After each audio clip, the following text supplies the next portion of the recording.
Let's talk about how integrators help visionaries build their companies. This is especially applicable for creative or innovative companies, design companies who solve new problems all the time and have a culture of innovation that they need to maintain. What are some of the things that we do to help small companies grow to that next level? The bottom line is organization. A lot of times what happens is we have a lot of vision, we get things started and we're doers, things are moving. But what we end up with is a lot of decisions that aren't made, a lot of things that are like wake us up at night because they're things we should have figured out before. It's like going on vacation and did I leave the iron on? Stuff like that. And so what the main thing this does is it organizes everything, gives everything a place, everything a home. And all the decisions are in a good place where you can keep everything in front of you. Now, when I played soccer, I loved being a midfielder because all the attacking play was in front of you. I liked everything to be in front of me. And so either we're defending or we're attacking. And I liked it when I could see everything because I could see and kind of calculate, I don't know, just instinctively, you're looking at the movements. Where are people going to be? And then you would move the ball to where they were going to be, not where they are right now. And so you want to keep everything in front of you and you're thinking in terms of how do we organize in a way that makes sense? And then weekly you show up and essentially, here it is in a nutshell. You decide with your VTO, you go through this little workshop. It's like, a day or a week if you have to spread it out. And you're figuring out all the things about your business that are the important things. You're putting everything, you're working top down. And that's the first principle for me that I love about EOS or another system like it, is that you're working top down. And the second thing I like about it is you keep everything in front of you. And that's done through weekly meetings where issues come up in the meetings and you actually solve those issues. You identify them first, and then you work on solving them. So you're never going more than a week without being able to put those problems in front of you. So how does all that work? How does it look? Well, here's one way to look at it. So how do integrators help visionaries build their companies? Well, I can't speak for all integrators, but I'll tell you what I focus on. So now there's a principle involved. There's probably nothing wrong with you as a visionary. Like you're getting in this position because you're a visionary, because you're a starter, a doer, whatever. You're out there making sales or whatever, but you're sharing vision, and your strength may not be execution. It just may not be like building a whole company that can execute reliably consistently. That may be part of the issue. And so that's where I've seen the most benefit from it personally. So there's nothing wrong with you. You're a classic visionary, and there's nothing wrong with that. Your ideas are probably worth pursuing. Now, I can't say all of them are, and I've had visionaries where I've had to say, here's how much that's going to cost. Here's how much involvement. Here's how long it's going to take. Is that really what you want to do? And, it turned out they decided it was a bad idea. But your ideas are probably worth pursuing. But visionaries need integrators. And I think a lot of businesses fail because of that. So everybody's like, oh, they failed because there's not enough cash, or they're underfunded, or we all hear about all these reasons that businesses fail. If you had an integrator who was doing his job, then you wouldn't be underfunded. You wouldn't. If you're using EOS, that would be one of the first things that shows up on your issues list every week. And you would say, hey, the integrator will say, hey, P&L looks good. The cash flow, not as much. Well, what can we do? And then that integrator will go out and you'll talk about it. Maybe you know someone, hey, we need to talk with this person, this finance person or this account person or whatever. And so the integrator might say, okay, cool, let me go talk with them. And they go talk with them, they make a plan, and then bring it to the next meeting or whatever, or talk to you in the meantime and just say, hey, I think here's what we're going to do. What do you think? And then you'll solve the problem. This works for big problems, small problems. A lot of it's just getting away from the day-to-day where you're not stressed. It's a time where you actually can think about these things. And it's an hour and a half of each week. It's so worth it. The peace and the order you get throughout your week is so worth it. The order that the whole organization gets throughout the week is so worth it. Integrator is also a right-hand man very often. Now, personally, I'm a fractional integrator. And my ideal for smaller companies, is to be your integrator, because you don't need someone doing that full time, to the point where we're hiring someone else who can actually be the long-term integrator and operator. And a lot of times that may be like a project manager in your organization, but someone you can hire and pour into a little bit and actually develop as your integrator for your company, who knows how things work. And I am there as a backup for them and to help them grow in confidence, because that's the issue, right? You have a project manager who may end up growing into being an integrator, but project manager role is different. And it's a lot of the same thinking, but it's a little different. And there needs to be some coaching, some confidence built. And so that's my ideal, is we develop your right-hand man. What does the right-hand man do? It moves things forward. You drive work. You figure out the work. You make sense of it. You draw pictures like this that show people what the work looks like, right? pictures like this that kind of demonstrate, hey, here's what it looks like. Now, I've had times where I've given people a simple drawing like this, and then I'll get the feedback that, well, I still don't get it. And then I'll go into Slack, I'll post this with a video, and I'll write it out a little more, draw more pictures, and make more connections. The reaction I usually get is they're excited about that work now. That's a key skill for an integrator, is being able to communicate those things in a way people will understand. And that's the other thing too, is just asking for that help, man. Like for me, I see my job, if my core job is asking good questions and asking for help. Asking good questions. What are your goals? Spending time with you to understand how you see things coming out as a founder, right? How you see things coming out, coming through. And then I'm asking questions of you and making sure that what I'm picking up from you is really what you mean to be the case. I'll test those things with like an operational mindset. Hey, do we have money to pay for this? Do you really want to do this? Is this a distraction, or is this still core to your mission according to the vision that we created together? And so the right-hand man who moves things forward. And how do I move things forward is, well, I've asked the questions. Now I need to ask for help, right? And so now I'm asking people for help. What does that look like? What's an example? Well, I've had times where I've actually sought out. That's how I got into EOS, because I sought out EOS implementers to help me understand how to apply certain things. I sought out HR people, not HR, payroll people, to help understand, okay, when is it worth it for my company to start using a payroll service and outsource that payroll? And is that partnership better than having an internal person or not? And at what point is it? And at what point is it not? So I'm super curious, and that helps me to be able to go out and talk with people and say, hey, help me hear my objectives, help me understand how you can help us, and then sell me. And then I will, if I'm sold, then I'm going to take that back to the founder and say, here's a solution to our problem. And so a lot of times you're moving things forward, also with staff, with projects. In one case, we had a big project. It was a big research project. We had to present it at a conference, and we had a deadline. You can't not be ready for the conference, right? It's a deadline. And so, of course, we worked back to make sure we had enough time to do all the phases, because it was a big research. There was data gathering phase that's like a month and a half. There was a data analysis phase, which was about a month. Then we had to deliver the data and the graphs. So we had to visualize the data after that, deliver those graphs to the people presenting and then designing, and then get feedback. So it's it's a big project. And then it was the big conference for the year for us, and we're presenting. And so I got on top of it, and I just made sure people were communicating. I got into Slack, got into Asana and this project management program. And then I just asked questions. I asked people for help. I asked them, hey, how's this going? Does it still look like it's going to get done on time? Hey, who has this? Now that's finished. Are you up? I need verbal acknowledgement that you were up and you're ready to go. That your phase is ready. And all it is just making sure people are aligned, making sure everybody understands whose task it is. And if something comes up, I want to know about it. And if I'm not hearing from someone, I'm going to reach out to them and find out, like, hey, I just want to make sure you're still engaged in this. How's it coming? Like halfway through their task. And there are a lot of ways to do that. This is great. And I love doing it. So moves things forward, keeps tasks aligned. And I think I kind of went over that. You're basically, a lot of times in creative projects, they're new every time. And especially if you're a boutique company, you're adjusting to someone else's timelines. So you may be using some best practices, but still there's more to think about. So we build to the agreed upon due date, and then we build back from there and align tasks based on that. A lot of that is asking good questions and asking for help, asking people, how long is it going to take? Who has vacations set up? And is there going to be conflicts? Asking those questions and find out, what are the risks? What's going to prevent us from getting this done on time and on budget?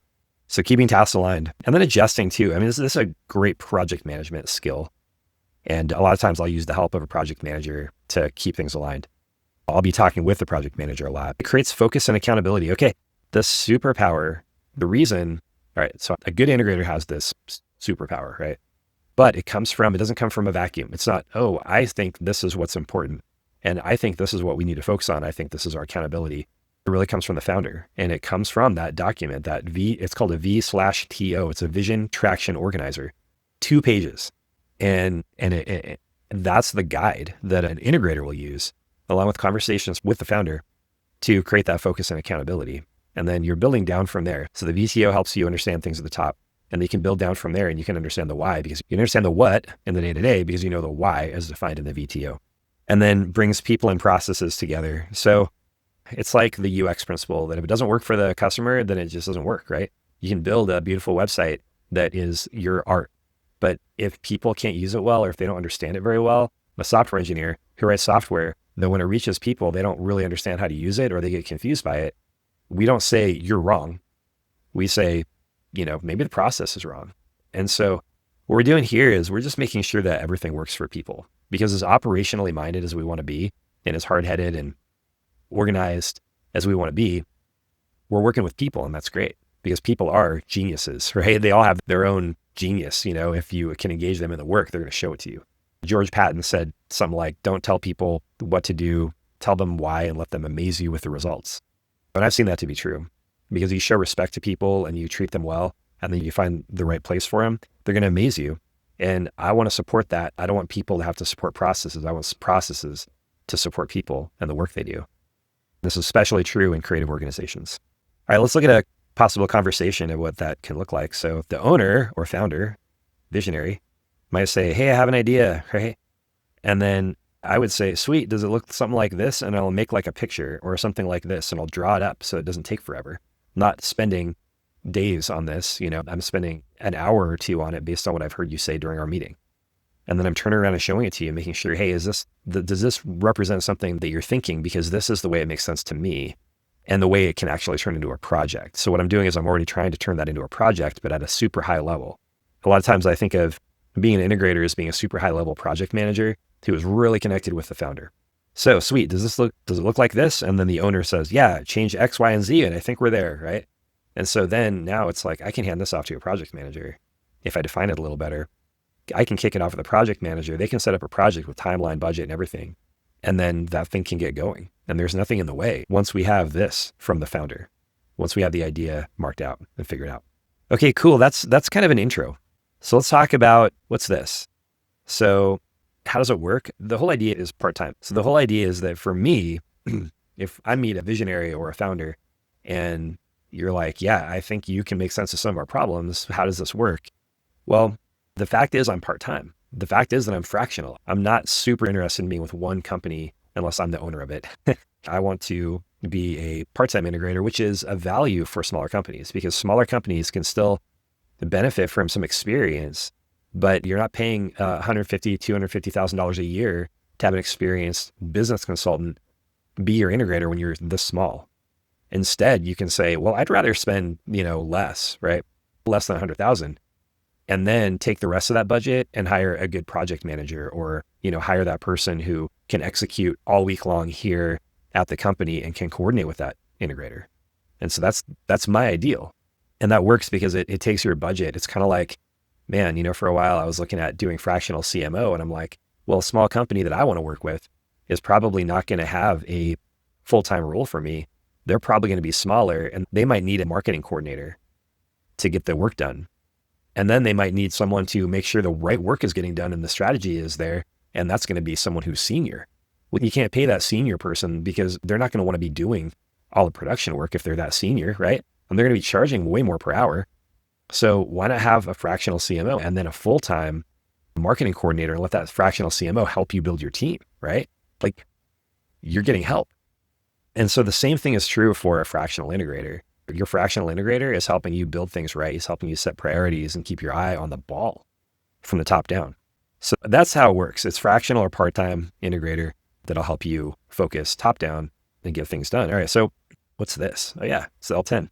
All right, so here's a kind of a picture of what the interaction looks like a little more. So you have what's called an L10 weekly, and that's a 90-minute meeting where you go through and you talk about wins, you build morale, you build that excitement with the leadership team. You talk about stakeholder headlines, what's new, what is the news. The difference is that this is all news that you can do stuff about or that you can adjust to. So if, so-and-so is having a baby in 3 months or whatever, then it's like, all right, cool. What are we going to do? What's the problem? Well, the problem is that she's not going to be available to do design work for 3 months after that. And we don't even know if the due date's going to be when she has the baby. It could come early. We don't know that. And so we're like, okay, cool. Who's going to be affected? Who can help us? And then we start figuring out problems, but we're not like, oh, we got to solve this in 2 seconds. We're like, no, let's define the problem. Let's think about it a little bit because we're going to come up with a much better solution that way. And so that's the L10. Let's take a quarter. Let's just take a picture of a quarter here. So this is 3 months, 1 quarter. Q1, let's say you start working. What did I have here? Okay, so the VTO, let's go out of order. So the VTO is the Vision Traction Organizer, and that's kind of your main thing. If we have that figured out, then everything else is going to be figured out, because we will have your vision encapsulated here, and we will be able to, in a sense, kind of read your mind. Everyone downstream from you will be able to read your mind a little bit because it has values in it, which keep people engaged and keep people understanding what you're about. They know what they're buying into when they come to work. It also tells them how you want them to act. And so if you have people you hire based on those values, and you have people who love your values even before they show up, and then when they show up, they're like, this place is magical. This is a great place to work. And I want to do my values every single day. You have your vision, you have your 10-year, 3-year, 1-year kind of goals broken down, your vision, your kind of what you want things to look like. You have issues that you can solve, that you need to solve, some initial issues that come out of that meeting.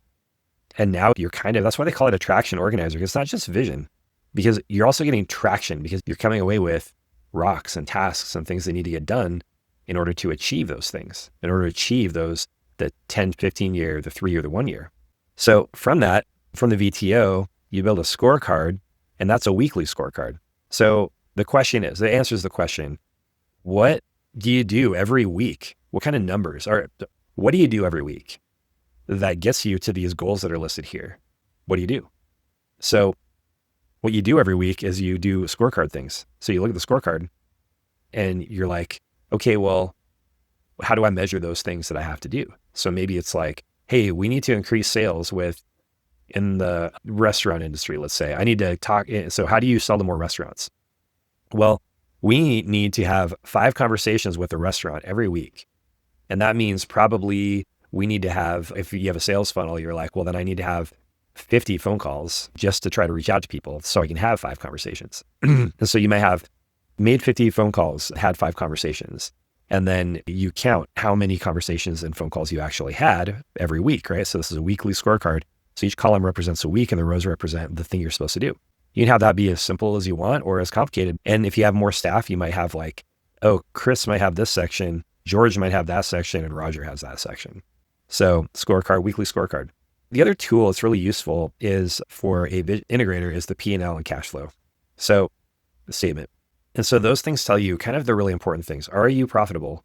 But if you've been around a while, you might know that you can be profitable and have negative cash flow.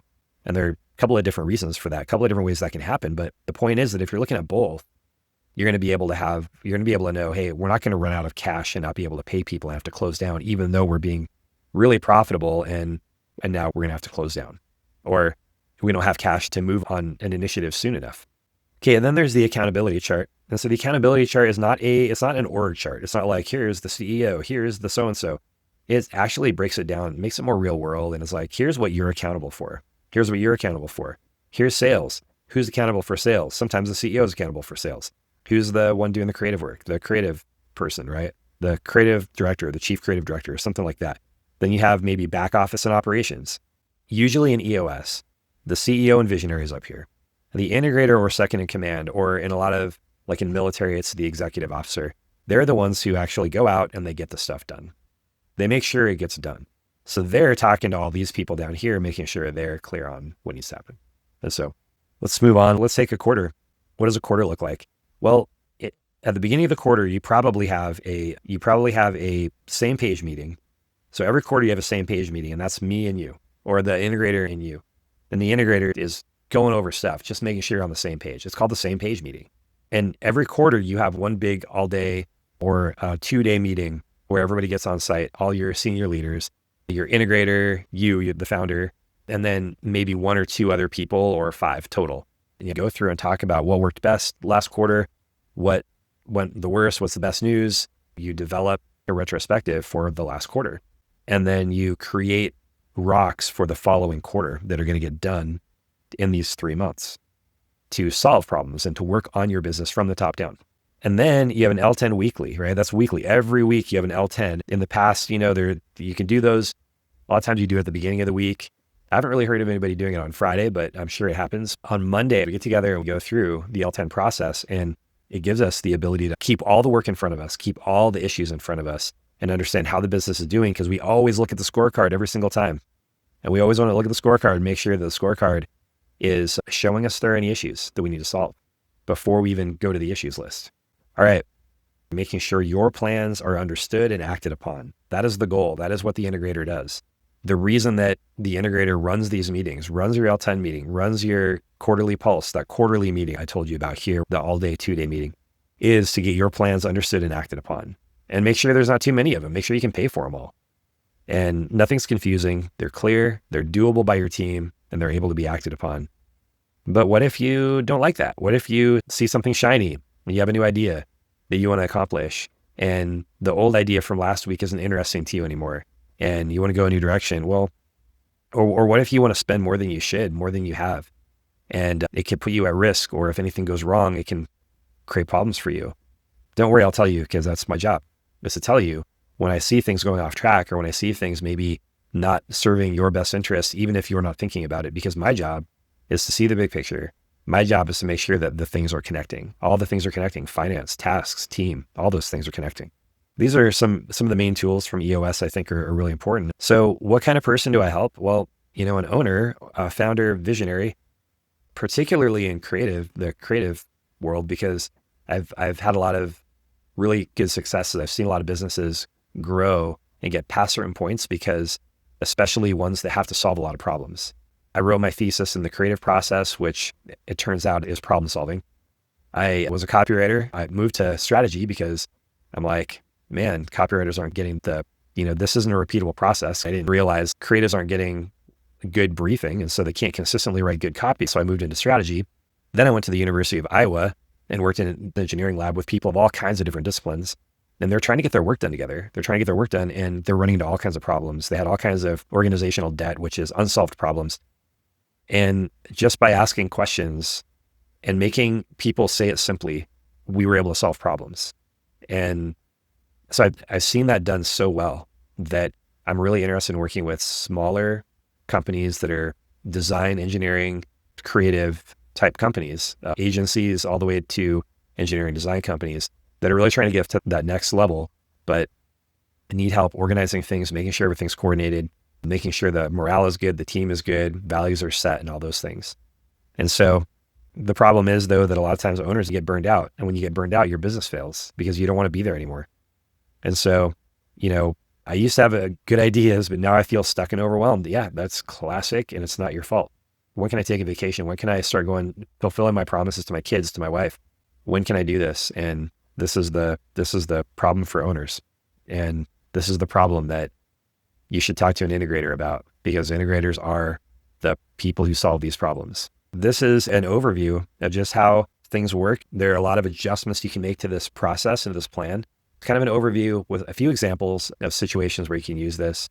If you want more examples, I can give you examples from life, from work, from the creative industry, from engineering. And I just need you to ask me. Even if you're self-implementing, there are 2 books that I think would really help you. And I think one of them is Rocket Fuel, and it explains the dynamic between a visionary and an integrator. And the next one is Traction, which explains the process I just advocated, the process I just explained to you in greater detail and more completely. And so these aren't the only tools you should have, because again, they're repeatable processes within creative organizations that creativity is not a black box, and everybody talks like it is, but it's not. And there are certain things you can do to queue up creatives. And that's what I did my research on. And so I'm really interested in that. Building that off of the EOS tools puts a lot of order to the process and organizes everything from the top down and simplifies. And anybody who's involved in design and creativity, you realize that simplicity is the goal. A simple, elegant solution. And that really comes from just understanding the problem.